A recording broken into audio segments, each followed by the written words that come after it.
welcome Professor Kenneth Pomeranz. Professor Kenneth Pomeranz teaches Chinese history, Chinese modern history at the University of Chicago. He's author of a path-breaking book titled The Great Divergence, China, Europe, and the Making of the Modern World Economy, which won the AHA Fairbank Prize. He was also AHA president, and I would say one of the founding father of global history, world history discipline. And we are very, very happy to have him here today. I'm very happy to be here. Okay.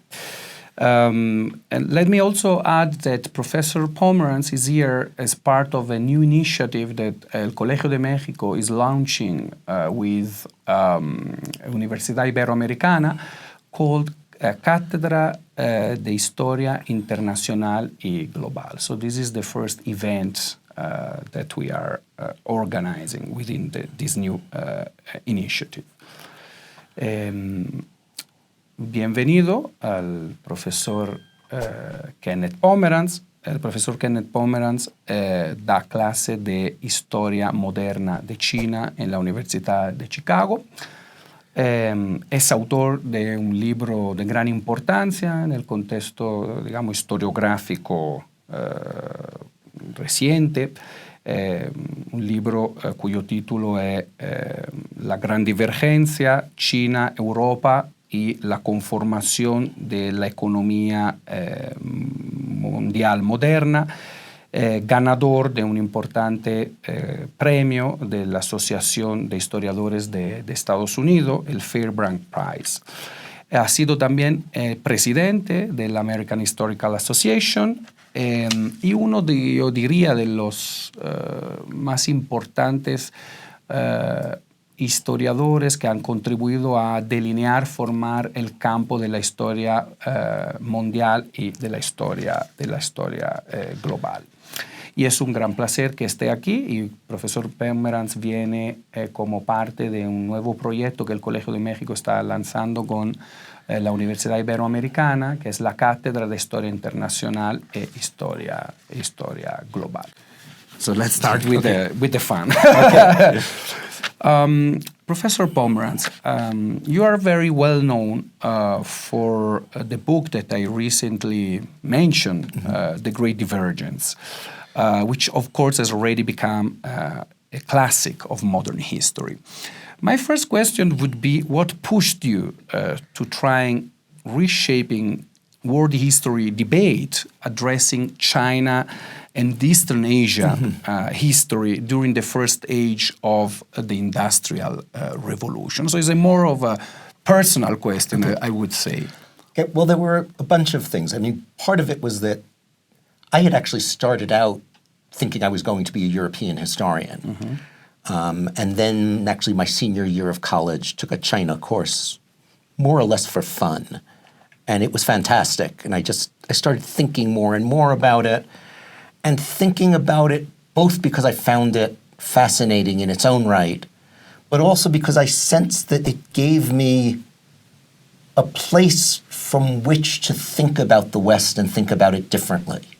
So it was a history that wasn't utterly different from Western history. It was a place that had cities, had a large state, et cetera, had a commercialized economy, so on and so forth, but was certainly different enough that it could give me a kind of purchase on looking at the West and saying, so where are the differences that matter? Which things that we think of as unique really are unique and which ones aren't? And to be blunt, I mean, when I had to make a choice, my second year of graduate school, and either continue with this new idea of doing China or go back to doing France and Germany, which was what I was originally trained to do, the decisive factor for me was realizing that, well, I had English, I had French and German. I could always come back and do something comparative.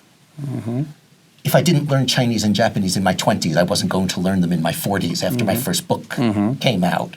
And so that was actually quite important for me. And then I also had a sense that, in a way, in order to write history of China that my colleagues would read and care about, it had to be a history that in one way or another cast light on Europe, right? So the way it was, and to some extent still is right, if you're a Chinese labor historian, you have to read E.P. Thompson's Making of the English Working Class.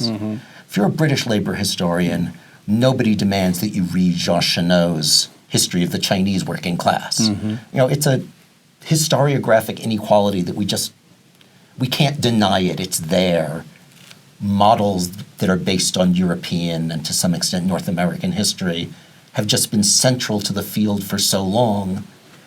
And I don't think that you can do anything about that by ignoring it. I think you have to confront it. And if you want China or India or Latin America to have a more of a place in the discipline, I think at least in part you have to do that by writing histories of those places that address the categories that came out of the European experience and say, well, here's where they work and there's some comparability. Here's where they break down, because the historical experience of these places is really different. And that was more or less what I set out to do. Okay. But yeah, actually, that's very interesting, because yesterday also you mentioned quite a lot this thing, which is to use European social science concept and to stop where they basically stop working and then start working on more global way to understand the process, which is very interesting. But also, I think when you come back to European stories after having studied someplace else, they suddenly look very different to you. And one of the aha moments in which the Great Divergence started to crystallize for me was I was actually reading a chapter, and I can no longer remember which chapter it was, but a chapter of the Cambridge Economic History of Europe. And I started asking myself, it was one of the early modern volumes, and they said again and again, Europe did this, Europe did that, this was the case in Europe. And I started asking myself, so when they say Europe, and there's no qualifier, it doesn't say Northern Europe, Southern Europe, Eastern Europe, let's look at the footnote and see where the evidence comes from. And lo and behold, it turned out that in that particular chapter, when they just said Europe, it turned out about 85% of the time it was England or Holland. And so I started thinking, well, what if you did a history of China and 85% of the data came from Suzhou, and you passed that off as China? You'd have a very different history of China, and one that would look more comparable to Europe's. Just as if you did a history of Europe in which you took a lot of information from the Balkans or from Poland, and you called that Europe, right? You'd have a very different history of Europe. And the point is not that either one of those is wrong, but that it's different. Right. And that the reason why you can get away with a history of Europe in the early modern period that's really only a history of England and Holland is because we know what came next. And so we tend to select out the things that seem to lead to the modern period. Whereas for China, because the 19th century was disastrous, we tend to pick out the things in the 17th and 18th century that look like they're headed towards disaster. It's a teleological approach, right? Or reading. Right. Yeah, very interesting. So, in the Great Divergence, of course, one of the things that it's most important about that book is that breaking a sort of exceptionalist paradigm or teleological paradigm that portrayed European ascendancy as inevitable, you retrace those specific factors that actually made possible European ascendancy and Chinese decadence during the 19th century.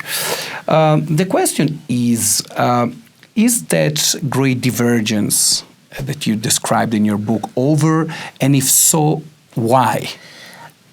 It's not over, but it is certainly shrinking. One way to think about this is if you were to go back to 1913 and look at GDP per capita around the world, and you gave the large country that had the largest GDP per capita at that time, which would be the United States, a figure of 100, and then gave everybody else a percentage of that. And then you do the same thing today. It actually turns out that surprisingly few countries would have changed their index number very much. And most of the ones for whom the index number has changed dramatically in a positive way fall into one of three clumps. They're either the peripheries of Europe, so places like Scandinavia, that were still relatively poor at the early 20th century and have caught up quite dramatically. Or they're places that have some special natural resource, like the Gulf states. Or they're a cluster of places in East Asia. Japan, South Korea, Taiwan, the city-states in Singapore and Hong Kong. And if Eastern China was a separate country, it would now fall in that category too. So it's not as if we've seen total convergence, right? Lord knows the world is very unequal today. We all know that. But there's been a significant amount of convergence, and it seems to come in certain clumps. And I think trying to understand why that might be true, which I don't claim to have a firm grip on, but I think I have a few thoughts about, is important. It does seem to me that one of the things in the East Asian case that's quite interesting is that though East Asia in general had a rough 19th century, it did not, for the most part, become a raw materials exporting center for the industrialized countries, the way that, say, much of Southeast Asia and parts of Latin America did. And while we all know that sometimes resource exports can get a process of development started, we also know that sometimes they can trap you in a labor repressive kind of situation. A sort of Dutch curse. Well, it can be a Dutch curse, but it can also be a situation in which there's no incentive, for instance, to educate the population very much, right? Because the money is already coming from... Right, and the money is coming through certain fairly basic kinds of production, and it's production that can be duplicated somewhere else in the world, right? So you're always in an intense competitive, under intense competitive pressure. And by and large, that has not been good for the countries that have been in that situation. There are obviously exceptions, but and the East Asian countries, on the other hand, managed to get themselves into kind of a middle position. So during the 19th century, they were largely excluded from the heavy industrial boom, right? They didn't get into steel or chemicals or whatever very much. But they did fairly quickly get into things like mechanized textile production, often selling to places like Southeast Asia, finding market niches that the Europeans basically didn't bother with. So a lot of early Japanese and Chinese textile mills, for instance, sold to the Chinese minority in Southeast Asia. It was a market they knew well. It was a market that was growing, but was not huge, not booming. And that cared a lot about cost. Right? And as the European firms moved up the value-added chain and concentrated on more prosperous consumers, that became a space in which both Osaka and Shanghai, and to some extent Bombay as well, could get a foothold. They also, of course, the East Asian countries, or China and Japan at least, not Korea, differed from a lot of what we might loosely call the third world in that they never completely lost their sovereignty. Right? They certainly were not equal in the international system, particularly China, but they never completely lost their sovereignty. And so certain kinds of investment in, for instance, types of engineering that made sense for national defense but weren't China's comparative advantage might never have happened had China been fully colonized. But because it wasn't, for better or worse, they made some of these investments in things that weren't their comparative advantage. There's a short-run cost to that, right? You're getting the prices wrong, as the marketeers would say. But in the long run, you're developing a certain kind of human capital that pays off in the longer run. So in that sense, I think there are some particular things about the East Asian story, at least compared to the parts of the world that were fully colonized. Obviously, Latin America, which was independent by the 19th century, would be a different story again. But I think there are ways in which we can detect processes that, even in the period when China in particular was having a really gruesome century, there were certain things that in the long run were going to help it converge again. I mean, the other thing we should remember, of course, is that the other thing that's enabled global convergence is simply the spread of certain technologies, right? They're difficult to invent, but often easy to copy. Yeah, that's interesting. Basically, your argument is that China kept basically developing in terms of also of industrial production, even if at this probably slower rates with particular niche, but it kept moving on. So my question in this sense would be, and then why around by the end of the 1970s, during the 1980s, these movements really took off. This silent movement basically took off. Do you have an idea of why in that specific contingency China...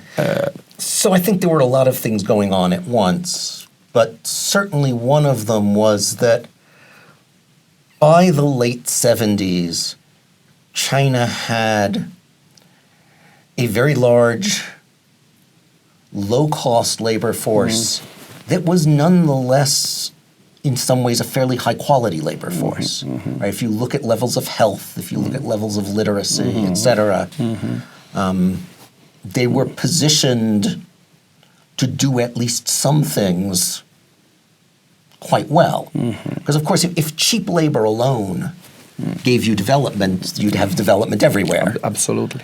So that was one thing. The other thing was that you did have political stability. And you had an enormous amount of, what shall we say, kind of pent-up potential. I mean, so the Maoist system, which had made it extraordinarily hard for people to move, had created enormous gluts of labor in certain areas. And in the 70s, really almost invisibly to people outside of China, lots and lots of communes were starting to experiment with finding other ways to use that labor. There was this phenomenon called wearing a red hat, which meant that you could start what were essentially small private enterprises, as long as you didn't call them private enterprises. And so a lot of places where, for instance, places in the countryside where you had far more labor than the land required, had begun doing the few industrial things that they were allowed to do, which was mostly sort of repairing their own farm tools and things like that. In the process, of course, people acquired skills. And at a certain point, when policy changed at the high levels, the skills that used to go into, say, repairing farm tools could now make, let's say, toys. And this happened at a moment when, as wages rose in places like Japan and South Korea, a lot of firms there were looking to subcontract some of the simpler parts of their production. And so, the chain sort of got moving. I mean, that's obviously only part of the story, but it's quite interesting. There's a book that's quite famous in my field by a man named Mark Elvin called The Pattern of the Chinese Past, which is written in, I think, 72 or 73. And it has a long section at the end, which is basically about, it's Elvin's explanation of why China had stagnated economically. And, it has its strengths, it has its weaknesses. But there's a little sentence in there near the end that I hadn't noticed at the time I read it first time, and I didn't notice until I went back to it just a few years ago, where it says something like, despite the limitations that have been placed on Chinese development, there's an enormous reservoir of skill and of kind of entrepreneurial attention here, which, if released, will astonish the world. And it did. Got to give Elvin a lot of credit for seeing that, because in 1972, it was by no means apparent. Yeah, absolutely. I mean, there are also things that we don't have time to go into here that I would argue are significant about intensive rice culture, and particularly the ways in which it's a process that yields continuing returns to labor intensification for a very, very long time, much more so than, say, wheat. And on the one hand, that can mean that you wind up with lots and lots of labor that's busy part of the year and not the rest of the year. So you have this problem of deploying that labor. But it also meant that for a lot of reasons, Chinese, Japanese, and Taiwanese agriculture, and South Korean less so, but at least Japan, Taiwan, and China, for the most part, remained peasant agriculture, while at the same time being very, very productive. There really weren't economies of scale in moving to big farms or in moving to wage labor. And that meant that you had lots and lots of small proprietors who were familiar with dealing with a market, right? They managed their production themselves.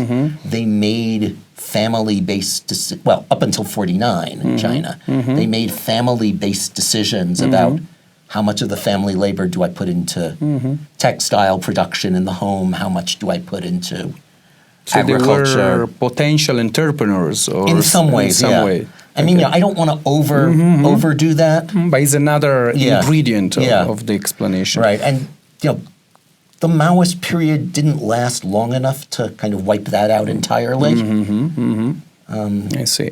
And what about the specific, let's say, political moment of the late 1970s, 1980s? Did that have an impact on China's takeoff, let's say? Well, I mean, certainly the moment that we were in terms of the Cold War, right, and the fact that a U.S.-Chinese rapprochement became possible as the USA sought a way out of its mess in Vietnam, and B, sought some leverage in its relationship with the Soviet Union, right, created an opening for China, which in turn also, because of the role that the United States played in the West, there was a limit to how far Chinese relations with Europe, Japan, etc., could go without at least some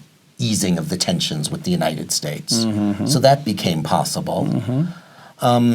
It was also a moment by the time you got to the late 70s, certainly, in a lot of the West, where a kind of economic restructuring was underway. for the most part, for instance, unfavorable to labor, which helped, again, create a political moment in which you could open up the market to Chinese goods in a way that probably would have been a lot more difficult a decade earlier, when you had stronger labor movements, not only in the United States, but in Europe. So that was certainly an issue. And then as you move further on and you move into the 80s, the ways in which the rise of electronic communication made it easier to coordinate very long production chains, right? So that you could have just-in-time manufacturing, not just the way the Japanese had pioneered it, which was, 5 factories all in Greater Osaka, or maybe a couple parts coming from Korea. But now you could have just-in-time manufacturing with parts coming from everywhere in the world. And China was in many ways well positioned to take advantage of that. And was also, of course, big enough that it could push back and avoid being just slotted into the global division of labor as the provider of cheap labor. Exactly. Right? Leading the process rather than just being a provider. Right. I mean, it had power to negotiate and to say, no, if you invest here, you also have to share your technology. You also have to do this or that in a way that a smaller country would have had a very hard time doing because lots and lots of people wanted to be in the China market. They were willing to take short-term losses, figuring that it would be worth it to them down the line. And the Chinese were well positioned to take advantage of that. Okay. Now let's move to a question related to the field where basically you work, world history, global history. As a practitioner, important practitioner of global history, my question is, what are for you the strengths and the weaknesses of the disciplines these days? Yeah. I mean, I think the weaknesses are obvious, right? Nobody speaks enough languages. Nobody can travel to enough archives in enough places. Nobody can know enough of the national historiographies to feel as fully comfortable doing world history as, say, a very experienced senior Mexican historian can feel with Mexican history. I mean, that's a sacrifice that just comes with the project. At the same time, I think the benefits are too large to pass up. There's the obvious fact that many of the things that we're most interested in today are global. The environment, science and technology, migration, religion, lots and lots of things we know just have to be studied, at least in the last few hundred years, by thinking about the way things move, right? We're used to the fact that there are people in Mexico City who are more plugged into certain networks that are also in Paris or New York or wherever than they are maybe plugged into networks with people in the Yucatan. And you can multiply that for people all over the world. And I think one of the simultaneous strengths and weaknesses of global history is we have to be wary of assuming that the story we're telling is a story about everybody becoming connected. That's just going to become another teleological story that's probably... Fred Cooper, the African historian, has said that there are two things he doesn't like about the word globalization. He doesn't like the part that's global, and he doesn't like the part that's ization. Because global assumes that we know the destination, Absolutely. and ization assumes that it's a process that just goes on regardless. And what we want to instead study are both the extent and the limits of those networks at any given time, and the reasons why the networks stretch to this point, but not to that point. And that, I think, has become a very important thing for understanding our contemporary world and for understanding how we got here. And also, the other thing that world or global history does for us is it gets us out of the bind of what some of us call methodological nationalism. One of the striking things about the world is that every nationality says it's unique. And of course, in some sense, that is true, right? At the same time, we all know that there are lots of ways in which the process of creating and reinforcing national identities has common elements all around the world. The process of building national states has common elements all around the world. And the ways in which contemporary nations project themselves into the past so that it looks like it's inevitable that you are going to have whatever place you're talking about also have a great many common elements. But I think you only start to see them when you look at lots and lots of stories from different parts of the world and say, hey, wait a minute. These things all connected or similar, they're connected or they're similar. And also when you see, and this is a point I make over and over again, that the same story often looks very different on multiple scales.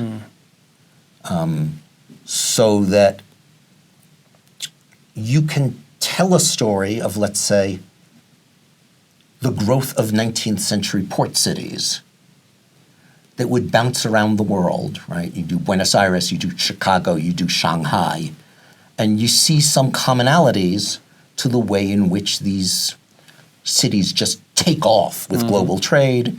You see some commonalities in issues of labor management, in issues of disease management, quarantine, the ways in which contract enforcement is managed, et cetera, et cetera, et cetera, right? So you can tell a story like that, which is a global story, and lifts each one of these places out of its national context.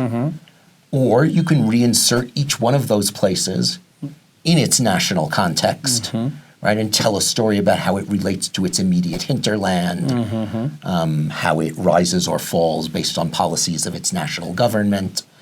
And what I think we as historians have to do is keep reminding people that neither one of those scales is, quote, the true one and the other ones are false.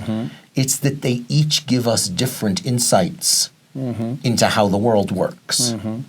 And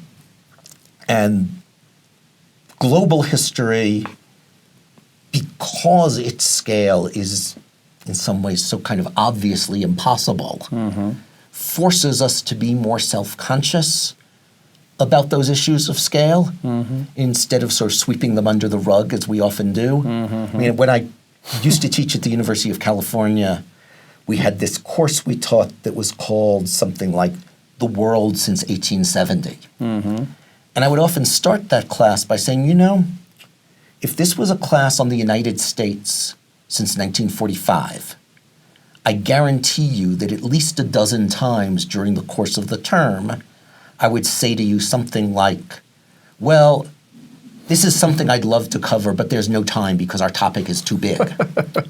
So if just the United States since 1945 is too big, why would I do something as crazy as instead choose to teach the world since 1870?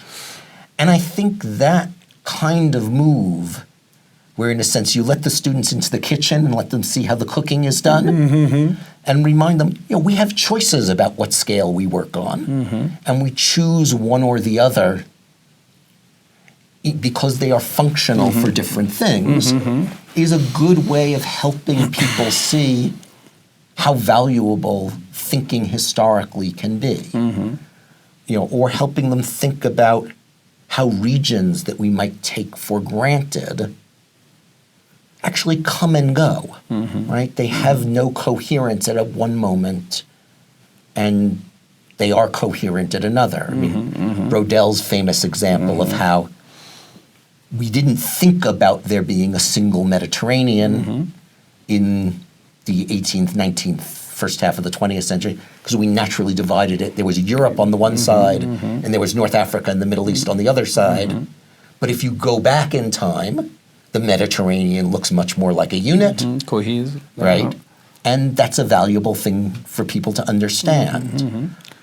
And it's true that this is one of the strengths, not just of global history, but as you mentioned yesterday, of historical thinking. It's the possibility of being more flexible and play with scale and according to the problem you have to address or the specific issue, right? That makes history a strong discipline, right? Right. And it's both a matter of geographic scale, but also of temporal scale. So if I can use another example from yesterday, I often have asked my undergraduate students to answer what sounds like a very simple question, which is, what happens to horse-drawn transportation after the railroad comes along? And of course, the natural answer that we all have is, it dies out. And if you look at a scale of 150 years, that's absolutely true. However, it turns out that if you look at a scale of about 50 years, the answer is the exact opposite. Because the railroad caused the amount of freight and the amount of passengers moving to multiply astronomically. But because the railroad didn't get you door to door, you actually needed more horses than ever to get passengers and freight from the rail station to the factory, to the house, et cetera, et cetera. And again, I think the point is for students to understand, the point is not that the answer of mechanized transport kills the horse's transportation. That answer isn't wrong, nor is the answer that it stimulates it over the shorter term. That's not wrong either, right? They're answers to different questions, and they're both valid for different uses, right? If you were trying to give advice to somebody who is figuring out whether they should sell their father's horse cart business after the railroad came to town, you want the answer that's true over 50 years. If you're trying to make big generalizations about long-run historical processes, you want the answer that's true over 150 years. And for certain purposes, you have to go back and forth between the two. And that's true for all sorts of histories. The most obvious examples are technological, but there are others as well. I mean, again, to go back to a sort of economic history, for many, many years, one of the focuses of European economic history, continental European history, was explaining why were places like France backward relative to England. And that was an obsession for decades. And that partly had to do with nationalistic pride and so forth. But it also had to do with, from a certain perspective, the fact that France was a generation or so behind Britain in industrializing seemed like a very, very big lag. By the 1980s, with places like France now long since having become industrialized themselves, while large parts of the world had not, suddenly, and also with nationalistic fervor within Europe giving way to interest in European unification, I don't think it's an accident that people started instead saying, oh no, the interesting story about France is not why it was so far behind, it's why it was only a little bit behind, right? You got a whole new economic history based on this other notion that we were telling a European story of growth, in which, yes, it was true England was a little bit ahead, but that was relatively minor. Then other folks come along and say, well, if you could do that for France, why not for Japan? Right? And again, you get, it's not that either story is wrong. It's that they're good for different things and that they create different distortions. Absolutely, yeah. Let's now move to a field close to the place we are right now, Mexico and Latin America. We have been discussing this topic these days during your stay. My feeling as a historian of contemporary Latin America is that most historians tend to study Latin American problems. They could be economic problem, political problem, social problem, or processes, migration, economic development, strictly linked with the relation between Latin America and the United States. So this has created a sort of isolation, even I would say a historiographical isolation. So my question is, what is your feeling about the relationship between Latin America and global history? And specifically, because as we were saying before, Latin American modern history is global in itself, so it would be impossible to address that part of the story of the region without using global tools or a global perspective. But what about contemporary history? What's your feeling about? Obviously, in certain ways, not only Latin American, but all contemporary histories are becoming increasingly global. I mean, you land at the airport at Mexico City, and I think the first sign you see is for Huawei. So, that's not an American company, quite obviously. No.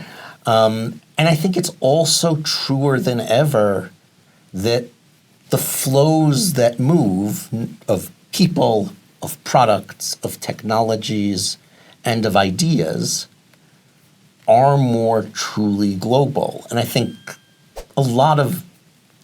I'm mostly not a 20th century historian, but it seems to me a lot of the most interesting frontiers in 20th century historiography now are in what you might call South-South ties. So the ways in which, for instance, political exiles from various places didn't just go to New York or to Paris, they went to places like Mexico City. The ways in which the Green Revolution, right, is to some extent born here in Mexico.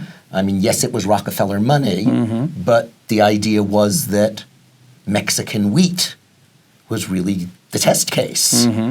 On the other side of the world, Philippine rice was the test case. Right? So there was a lot of movement of people back and forth. I mean, to give another example that's in some ways closer to my home field, I had an excellent student who finished her dissertation several years ago on what in China was called the Rural Reconstruction Movement, which was a group of reformers in the 20s and 30s who said, we have to go to the countryside and change the villages, both to make them more prosperous, but we need to create a rural modernity, because modernity as it's understood in the US and Europe is intrinsically urban. And that's not going to work for China because it's 85% rural at that point. That story is usually told, the story of this rural reconstruction movement, is usually told as a story of a dead end, right? That these people had all these different ideas. Some of them were Confucians, some of them were Christians, some of them were this, that, and the other thing. And in the end, the communists imposed a monolithic solution, and all these people, it's a historical dead end. Well, one of the things that happens is that it's not a historical dead end. Some of those folks went to Taiwan. Some of those folks went to the Philippines. Some of them who wound up being a lot less successful went to South Vietnam. But there was this global dispersion of agricultural and ideas about rural education, how to do mass literacy, etc. Some of them successful, some of them unsuccessful, but that they need to be studied by looking at people who move across the world, but not necessarily through Europe or North America. And I suspect that you could tell a lot of stories like that for Mexico or for other parts of Latin America as well. And more of that needs to be done. Then if you go back a little bit further, right, and go into the 19th century, again, you think about the history of mass migration, right?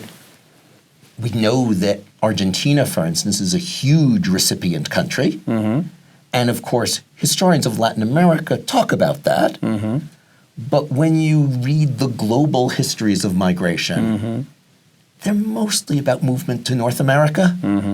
And then they'll throw in, sort of at the end they'll say, oh yes, and there was also Australia and there was also Argentina. But mostly they tell a US and Canada story. That's a problem.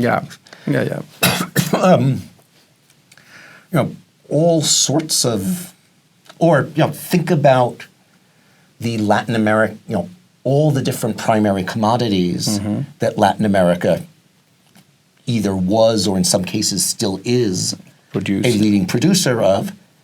We've tended to tell that story in a kind of binary relationship, right? There's the Latin American raw material producer, and there's the market in North America or Europe.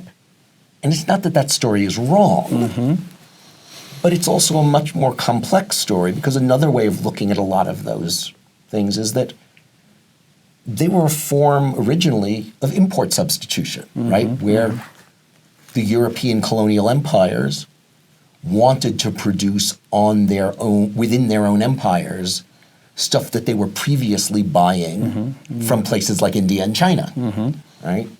And so in the longer run, some of these commodity stories are stories that really need to have the Asian dimension as well. And of course it goes the other way too, right? Something like rubber, which comes from Brazil, right? The European powers want it within their own colonies because it becomes a strategic good, right? So you transplant it to British Malaya, you transplant it to the Dutch East Indies, et cetera, which has then enormous consequences for Brazil, which suddenly is no longer the leading producer. So there are lots, and we should also remember that often, not always, but often with these products moved particular expertise.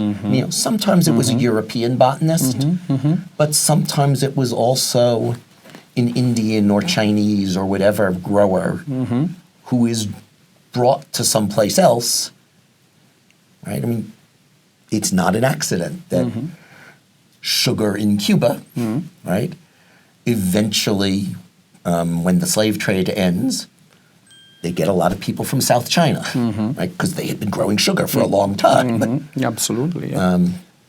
So there are lots and lots of stories like this, both at the elite level and at the mass level, that can be used to globalize the field. Right, both globalize the field of Latin America, but also put Latin America into the global history, because without Latin America, it's not truly global.